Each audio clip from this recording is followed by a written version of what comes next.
Assalamualaikum warahmatullahi wabarakatuh.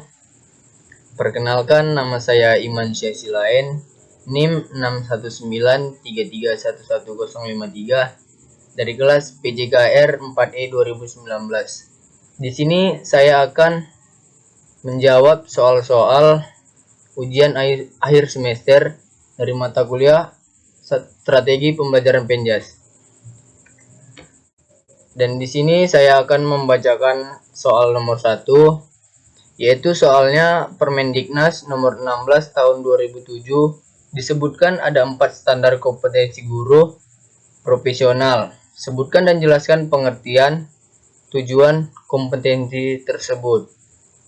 Di mana kompetensi profesional guru itu terbagi menjadi 4. Yang pertama itu ialah pedagogi, yang kedua itu kepribadian, yang ketiga itu profesional guru, dan yang keempat itu sosial. Di mana pedagogi, kemampuan yang harus dimiliki guru berkenaan dengan karakteristik siswa dilihat dari berbagai aspek seperti moral, emosional, dan intelektual. Yang kedua itu ialah kepribadian. Kompetensi yang berkaitan dengan tingkah laku pribadi guru itu sendiri yang kelak harus memiliki nilai-nilai luhur sehingga terpantul dalam perilaku sehari-hari. Yang ketiga itu ialah profesional guru. Kemampuan yang harus dimiliki guru dalam perencanaan dan pelaksanaan proses pembelajaran. Guru mempunyai tugas untuk mengarahkan kegiatan belajar siswa untuk mencapai tujuan pembelajaran, dan untuk itu guru dituntut mampu menyampaikan bahan pembelajaran. Dan yang terakhir itu ialah sosial. Kemampuan guru untuk menyesuaikan diri kepada tuntutan kerja di lingkungan sekitar pada waktu membawakan tugasnya sebagai guru. Peran yang dibawa guru dalam masyarakat berbeda dengan profesi lain.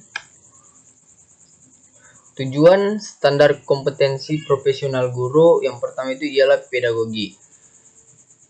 Yang sudah saya jelaskan tadi, dan ini kita lebih mengetahuinya dan menjunjung tinggi kode etik profesi guru. Bertindak sesuai dengan norma agama, hukum, sosial, dan kebudayaan nasional Indonesia.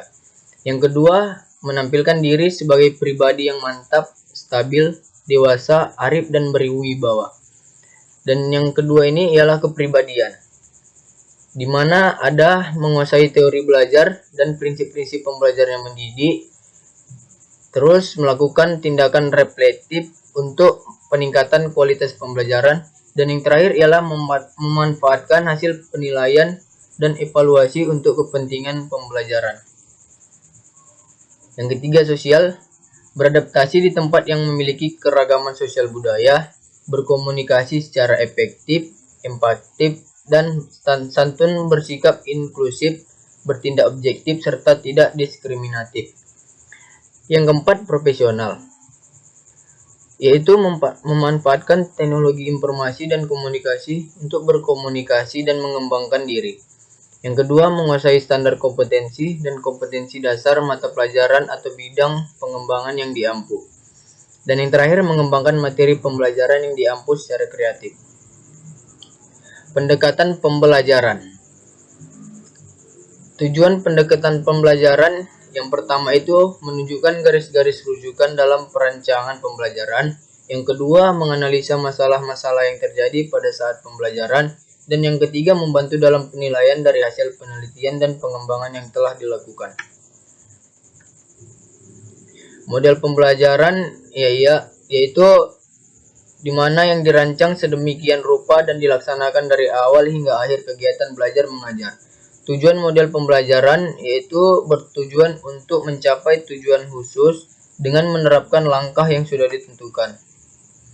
Metode pembelajaran yang pertama itu membantu siswa mengembangkan kemampuan individual para siswa supaya mereka bisa mengatasi permasalahannya menggunakan terobosan solusi alternatif. Yang kedua, membantu kegiatan belajar mengajar agar pelaksanaannya bisa dilakukan menggunakan cara yang terbaik. Dan yang ketiga, memudahkan dan menemukan serta menguji dan menyusun data yang diperlukan sebagai upaya mengembangkan disiplin sebuah ilmu. Keterampilan dasar mengajar yang pertama itu ada kita lihat keterampilan bertanya, Yang kedua itu keterampilan memberi penguatan. Yang ketiga keterampilan mengadakan variasi. Yang keempat keterampilan menjelaskan. Yang kelima keterampilan membuka dan menutup pertanyaan. Keterampilan mengelola kelas. Dan yang ketujuh keterampilan membuat kelompok kecil. Dan yang terakhir keterampilan membimbing diskusi kelompok kecil.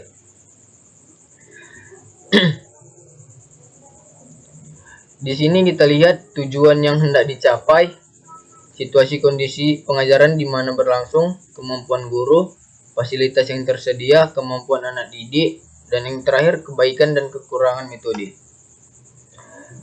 Sekianlah presentasi atau jawaban yang saya dapatkan atau yang saya buat. Lebih kurangnya saya mohon maaf. Wabillahi taufiq wal hidayah. Wassalamualaikum warahmatullahi wabarakatuh.